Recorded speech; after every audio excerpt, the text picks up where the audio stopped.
Assalomu alaykum hammaga. Biz hozir Surxondaryo viloyati o'zimiz ishlagan agarotda yuribmiz. Shu yoshligimizda pomidorni mana shunaqa pishgan payti bo'ladi-ku, mana yaqinroq olib keling. Shunaqa payti mana buni o'zini bir hidi bo'lardi-da. Nima deydi? Mana shu ko'chatni hidi bo'lardi. Ona maza qilardi.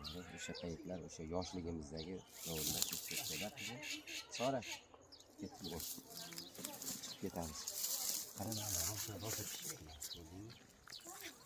mana bu sariqlar ham bor-ku, pomidor bo'ladi.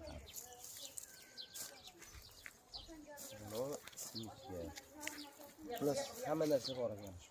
Uzum, bu yoqda bu kartoshka, plus qishloqda nima deydi? Hamma narsa chiqadi. Agarotdan bu yoqda jo'xori,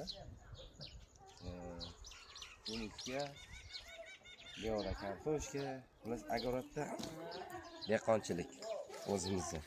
Piyoz, piyoz ko'p rosa ko'p. Hammaga rahmat, charchamaydi.